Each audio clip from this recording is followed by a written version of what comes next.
CNN, BBC, France, 24. I'm watching you all. I'm recording every lie. I'm archiving every distortion. I am Ibrahim Traore, and today I'm pulling off your masks. Yes, you heard correctly. I, whom you call a young military junta leader, whom you brand as a dangerous radical, whom you serve up as an anti-Western dictator, am now telling you the truth. And this time you cannot turn off your microphones. This time you cannot turn away your cameras. This time your editors cannot cut this speech, because the world you monopolize no longer exists. Because millions will hear these words now, without passing through your filters, without being subjected to your distortions, without being muddied by your lies. I am 34 years old. Every day of my life, I grew up with your lies. As a child, I would watch Africa on television. Always the same images. Children with flies, dry lands, weapons, death. This is Africa, they told us. This is what Africa is. And we believed it. We were ashamed of ourselves. We were ashamed of our own lands, of our own people. But then I grew up. I read, I researched, I questioned, and I understood that the Africa you showed us wasn't real. The story you told us was a lie. The fate you imposed on us was a script you had written. For years, how have you portrayed Africa? How have you shown it? How have you sold it to your viewers? As if we were creatures who had no share of humanity. As if we were savages left outside of civilization. As if we were wretches waiting for you to save us. Every day, every hour, every minute, the same story plays on your screens. Hunger, war, disease, corruption, terror, chaos. These are the words that come to mind when Africa is mentioned. In your Africa dictionary, there are no other words. No hope, no success, no development, no resistance, no honor, no pride, no victory. So I ask you, New York Times, Washington Post, Guardian, Le Monde, have you ever made Africa's successes your headlines? How many times have you written about Rwanda's technology miracle? How many times have you shown Ethiopia's reforestation project? How many times have you praised Botswana's democratic success? How many times have you described Kenya's entrepreneurial ecosystem? No, because these don't fit your scenario. Your Africa cannot be successful. It cannot, because then how will you legitimize your exploitation? If it's not in need of help, how will you intervene? If it's not backward, how will you look down on it? Have you ever asked yourselves, has any editor sitting at their desk, any news director in a meeting, any columnist at their keyboard ever thought, why are the people of the world's richest lands poor? Here are the numbers for you, real numbers. Africa owns 70% of the world's cobalt reserves. Your cell phone, your computer, your electric car won't work without cobalt. This cobalt comes from Congo, but Congolese can't afford cell phones. Africa owns 90% of the world's platinum reserves. Catalytic converters, electronic devices, medical implants, they all need platinum. This platinum comes from South Africa, but South Africans are crushed by unemployment. Africa provides 30% of the world's gold production. Mali, Burkina Faso, Ghana, Tanzania. Gold flows like rivers from our lands. But our people swim in poverty. Africa supplies 65% of the world's diamond production. Botswana, Angola, Congo, Sierra Leone, billions of dollars worth of diamonds are extracted, but our miners live on $1 a day. Africa owns 35% of the world's uranium reserves. Niger, Namibia, South Africa. Nuclear plants run on our uranium. Paris lights burn with our uranium, but our villages have no electricity. And you still ask, why is Africa poor? No, the right question is, how was Africa kept poor while being so rich? Here's your answer. Colonialism didn't end. It changed shape. You used to come and occupy our lands. Now you come and establish companies. You used to take by force. Now you make agreements. You used to rule with the whip. Now you rule with credit. Let me give you concrete examples. With numbers, names, dates, but you'll never write about these. Glencore, Swiss-based mining giant, extracting cobalt in Congo. 2022 revenue, $256 billion, a tax paid to Congo, $500 million, that's 0.2%. Is this justice? Rio Tinto, British-Australian mining giant, extracting bauxite in Guinea, 20 million tons annually. What's left for Guinea? Environmental pollution and cancer. Total, now Total Energies, French oil giant, extracting oil in Angola, Nigeria, Congo. 2022, profit, $36 billion investment in Africa, dirty pipelines, Anglo-American, founded in South Africa but now in London. Diamonds, platinum, iron, taking everything. What it left in South Africa? 6 million unemployed miners. And these are just the tip of the iceberg. What about the invisible, the secret deals, the offshore accounts, the transfer pricing tricks? Every year, $88 billion in illegal money flows out of Africa. Who writes about this? Every year, $45 billion in aid comes to Africa. Everyone writes about this, but no one says Africa is not the continent receiving aid, it's the continent giving aid.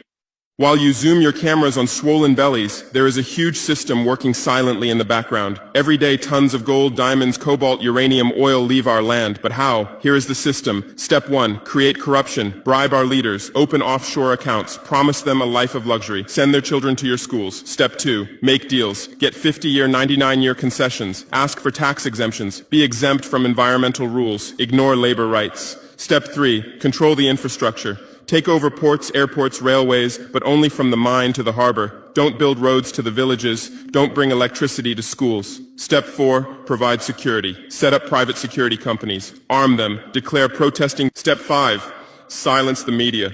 Buy local journalists. Suppress opposing voices. Serve internal unrest news to international media.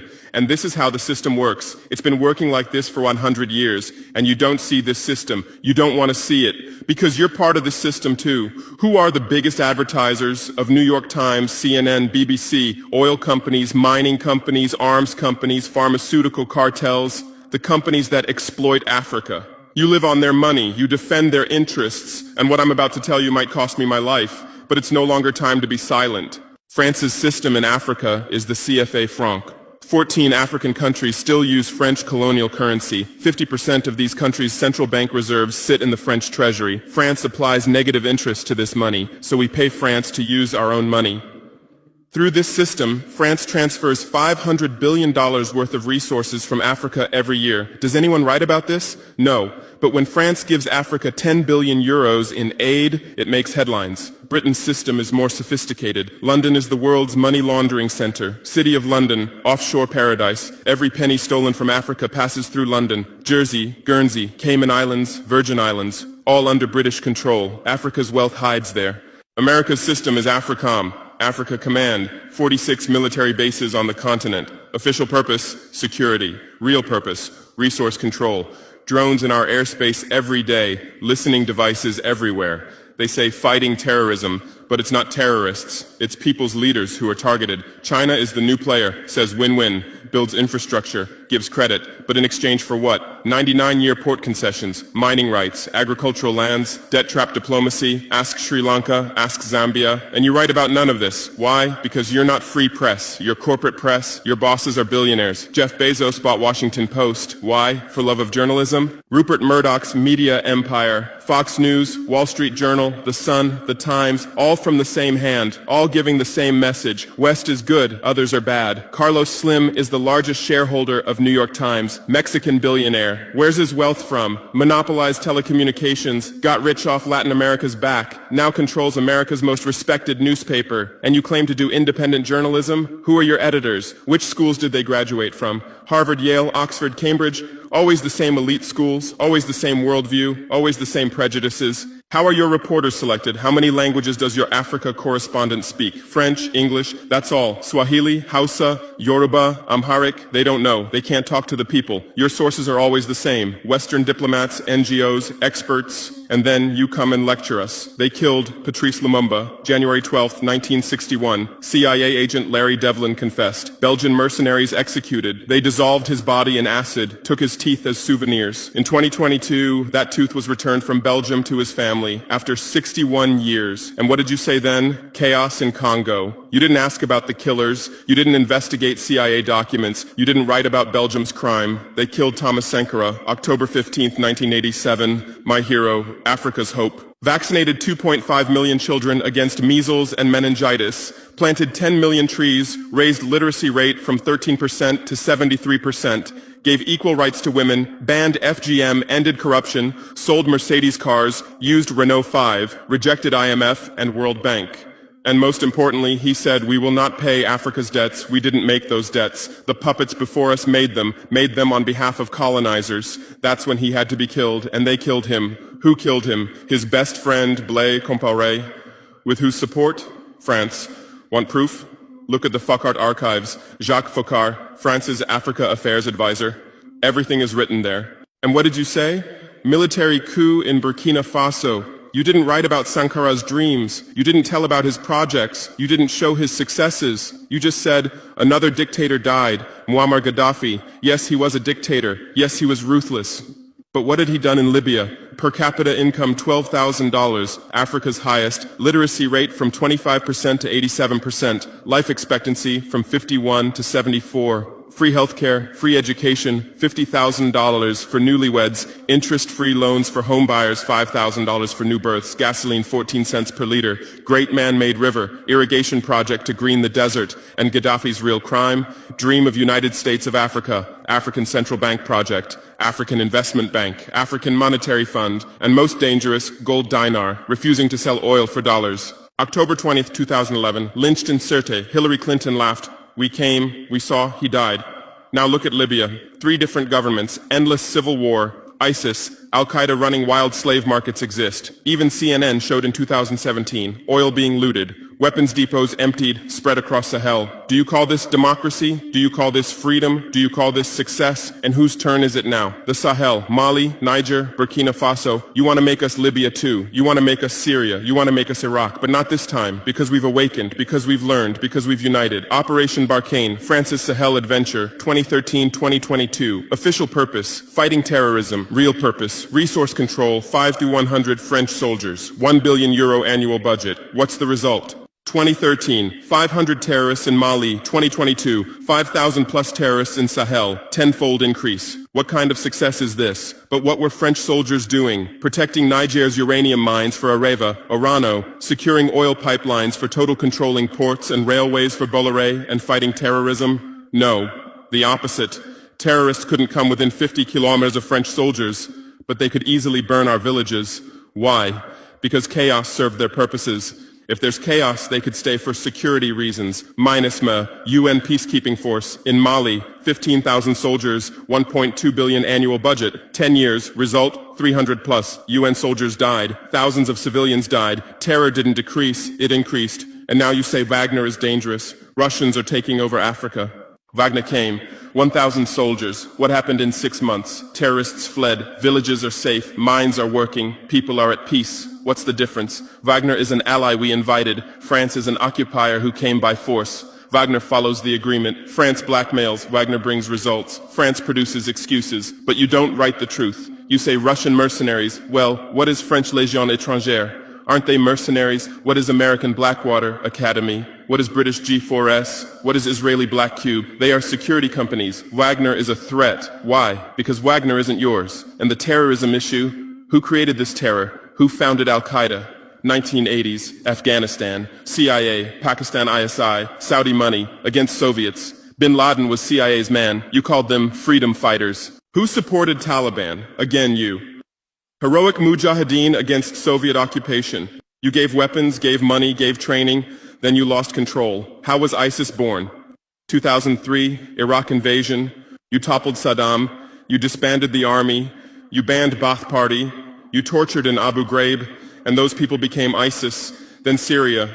You said Assad must go. You said moderate rebels. You gave weapons. Those weapons went to ISIS, went to al-Nusra. You destroyed Libya. Who looted Gaddafi's weapon depots? Where did those weapons go? To Mali, to Niger, to Burkina Faso, to Nigeria, to Chad? Who strengthened Boko Haram? In 2009, Nigerian police killed their leader Mohammed Yusuf. Extrajudicial execution. What did you say? Nothing. Where were your human rights organizations? Silent. Then revenge started. Boko Haram radicalized. But where did they find weapons? From Libya that you destroyed. And now you come to lecture us about fighting terrorism. You're helping us clean up the monsters you created? No, we've seen the game now. Terror is your Trojan horse. You come with the excuse of terror, you stay, you exploit. But it's over now. We'll provide our own security, we'll fight with our own methods, and we'll win. Because we are the children of this land. We know this land, we know these people. We can distinguish terrorist from villager. We don't fight from drones, from satellites, from 10,000 kilometers away like you. And we're winning. In Mali, in Niger, in Burkina Faso, terror is ending. Villages are safe. People are hopeful. Because now our own army, our own police are fighting, not for foreigners, but for the people. But you can't digest this. You say democratic backsliding. You say human rights violations. Which democracy? Which human rights? How many people are detained without trial in Guantanamo? What happened in Abu Ghraib? Who did you kill in Bagram? Who did you torture in CIA's black sites? Why is Julian Assange in prison for exposing your war crimes? Why did Chelsea Manning spend years in prison for leaking the truth? Why is Edward Snowden a fugitive for revealing you spy on everyone? And you lecture us about human rights. How many civilians died in your drone strikes? You say collateral damage and move on. How many weddings did you strike in Pakistan, Yemen, Somalia? How many schools did you bomb? How many hospitals did you burn? And you teach us the laws of war? Look, I come from war. I know the front. I've seen death. I've carried wounded soldiers. I've consoled mothers of martyrs. And I tell you, a real soldier protects his people. A real soldier doesn't harm civilians. A real soldier fights with honor. Your mercenaries, your drone pilots, your special forces, they're not soldiers, they're killers. They kill people by pressing buttons from 10,000 kilometers away, then go home and play with their children. We don't fight like that. We look our enemy in the face. We protect civilians. We fight with our honor. We die with our honor. And we'll win. Because the righteous win. Because those who fight with their people win. Because those who fight for their land win. Let's return to your media. I know how you work. I have friends who work within the system. There are journalists with conscience, but they stay silent. Why? Because the system silences them. Those who write the truth get fired. Investigative journalists are laid off due to budget cuts. Dissenting columnists are shown the door because reader interest has declined. And what replaces them? Experts from think tanks, NGOs, universities, all saying the same thing, all defending the same thesis. West is good, Africa is bad. So who are these experts? Where do they get their funding? National Endowment for Democracy, NED, American Democracy Exporter, CIA's legal arm, has fingers everywhere, funds opposition, directs media, creates civil society. Open Society Foundations, George Soros's organization, says open society, but open for whom? Open to what? Open to exploitation, open to intervention, open to manipulation. Ford Foundation, Rockefeller Foundation, Bill and Melinda Gates Foundation, all in Africa, doing aid. But what do they get in return? Control, data, influence. And your media is their trumpet. You headline, Gates is saving Africa. But you don't say, how many African children were paralyzed by Gates's vaccine trials? How many farmers committed suicide because of Monsanto seeds? Your masters at storytelling, but always the same story. White savior. Remember Live Aid? 1985. We Are the World, charity concert for Africa, millions raised. What came to Africa? Corruption increased, dependency increased, but it was a great story for you. Bob Geldof became a hero. Musicians looked conscientious. Viewers felt good about themselves. Africa remained hungry. Remember Kony 2012? Viral video. Stop Joseph Kony. 100 million views. Result? Kony is still free, but the video maker got rich. Invisible Children organization collected millions. What came to Uganda? American soldiers. And you present these as success stories. Angelina Jolie, Madonna, Bono, all Africa volunteers. They come, take photos, adopt children, leave. And you say, interest in Africa increased. What interest? Whose interest? Interest for what? Madonna adopted from Malawi. You made headlines. But 100 children die from malaria every day in Malawi. You didn't write that, because that news doesn't sell. Bono became Africa's spokesperson, raised billions with U2 concerts, but moved his company to Netherlands to avoid taxes. Money stolen from Africa also passes through Netherlands. Did you write about this? George Clooney campaigned for Darfur, said save Darfur. Result? Sudan split. Oil remained in South Sudan. South Sudan is now in civil war. Who's getting the oil? Take a guess. And you always present these as humanitarian aid. But these are imperialism's soft face. These are exploitation's PR. Let me give you real numbers. Every year, 134 billion in aid and investment comes to Africa. Every year, 192 billion in resources leave Africa, net loss, $58 billion every year. But you only write about the incoming $134 billion. You don't write about the outgoing $192 billion. Why? Because then people will ask, why does Africa need aid? Illicit financial flows, 88.6 billion year multinational corporations profit transfers, 48.2 billion year debt interest, 17 billion year brain drain cost, 13.8 billion year climate change cost, 10.6 billion year illegal logging, 17 billion year illegal fishing, 1.3 billion year total, $192+ billion every year. This much resource leaves Africa every year. But what are your headlines? EU announces 20 billion euro aid package for Africa. China gives Africa $60 billion in credit. America grants Africa $8 billion. People read these and think how generous they are, how charitable, how ungrateful Africa is. But the truth is the opposite. Africa is financing your standard of living. Africa is subsidizing your prosperity. Africa is making your technology possible. The cobalt in your iPhone from Congo, the lithium in your Tesla from Zimbabwe, the tantalum in your computer from Rwanda, your jewelry from Botswana, your chocolate from Ivory Coast, your coffee from Ethiopia, your oil from Nigeria, your uranium from Niger. And what do we get in return? Debt, poverty, humiliation. But enough. This game will end now because we've awakened. Our youth are sharing the truth on social media. Bar France out hashtag used 100 million times. Africa is bleeding 50 million. On Stop Exploiting Africa, 75 million. And what are you doing? You say Russian bots. You say Chinese propaganda. You say disinformation. No. These are real voices of real Africans. This is real anger. This is real awakening.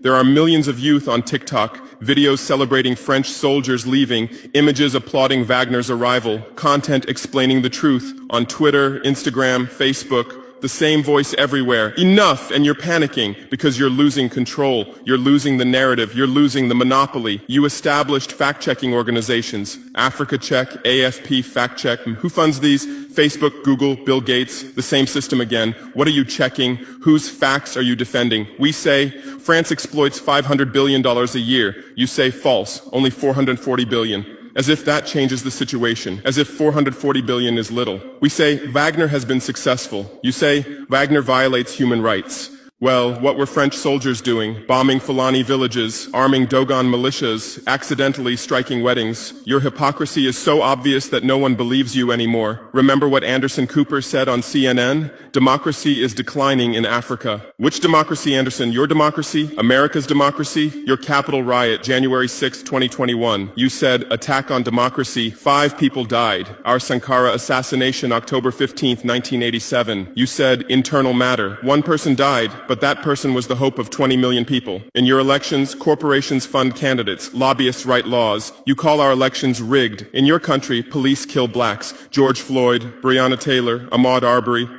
You lecture us about police violence. On BBC, Kasia Madera presents Africa News. Polish origin. How many years has she lived in Africa? How many African languages does she speak? But every day she speaks as an Africa expert. Africa is like this. Africa is like that. On France 24, cameramen, editors, producers, most are French. Even Africa correspondents are mostly French, and they do objective journalism. Even Al Jazeera. Qatar funds it. What business does Qatar have in Sahel? But every day they report Sahel crisis. Whose crisis are they telling? Deutsche Welle, Voice of America, RFI, all state media, all propaganda tools. But they play the role of independent media, and our local media, most are sold out. Most are cowards, most are dependent. Le Pay's newspaper in Burkina Faso, who's the editor? Where did he get his education? Where does he get his funding? Who are his advertisers? We know the answers, all tied to the same system, all serving the same master. But a new generation is coming. Bloggers, YouTubers, podcasters, they have no masters, they have no fears. James Coco, Natalie Yam, Kemi Seba, they have millions of followers, they tell the truth, they expose the system, and you label them as extremists. You try to shut down their Twitter, you restrict their YouTube, but in vain. Truth cannot be stopped. You close one channel, 10 open. You silence one voice, 1,000 rise. Here's my final message to you. Your lies are ending. Your empire is collapsing. Your monopoly is breaking. And what's replacing it? Truth, justice, freedom. Africa is no longer your story. Africa is writing its own story, filming with its own camera, telling in its own language. And in this story, you're not heroes, not saviors, not benefactors. In this story, you're the guilty ones, colonizers, liars, thieves. But you still have a chance. You can still change. You can still stand on the right side. There are journalists with conscience among you. I know. I recognize them. We talk. I call out to them. Gather your courage. Write the truth. Rebel against the system. You might get fired. You might become unemployed. You might be threatened. But you'll be on the right side of history. You'll look at your children's faces without shame. Your conscience will sleep peacefully. And Africa won't forget you. Africa remembers its friends and its enemies. Be like Edward Snowden, be like Julian Assange, be like Daniel Ellsberg. Stand with the truth, or continue with your lies, continue with your blindness, continue with your complicity, but know that your end is coming. Your viewers are decreasing, your credibility is eroding, your power is depleting. The new generation doesn't believe you, the new generation doesn't listen to you, the new generation rejects you, and that new generation in Africa is 600 million people, 60% under 25 years old, educated, connected, angry. They are my army, they are my weapon, they are my victory, and with them we're building a new world, a world without lies, without exploitation, without humiliation. In this world, Africa will be free, Africa will be strong, Africa will be a leader. And you'll remain just as a bad memory, a shameful footnote, a cautionary example. Future generations will read in history books. At the beginning of the 21st century, there were some media organizations. They lied, they served exploitation, then Africa awakened and they disappeared. That's your end. Inevitable, unchangeable, certain. I am Ibrahim Traoré, not Burkina Faso's leader, but its servant, not Africa's dictator, but its child, and not your nightmare, but your mirror. Look well at this mirror. See yourself, see your lies, your hypocrisy, your crimes, and prepare, because Judgment Day is coming. Africa is awakening. The world is changing. Justice is manifesting. And you'll just watch. You won't be able to do anything else. Because history is on the side of the people. Truth is on the side of the oppressed. God is on the side of those who persevere. And we persevered. We persevered for 500 years. Now it's time for victory. Your lies are finished. Your masks have fallen. Your game has ended. Africa is free. Africa is strong. Africa is victorious forever.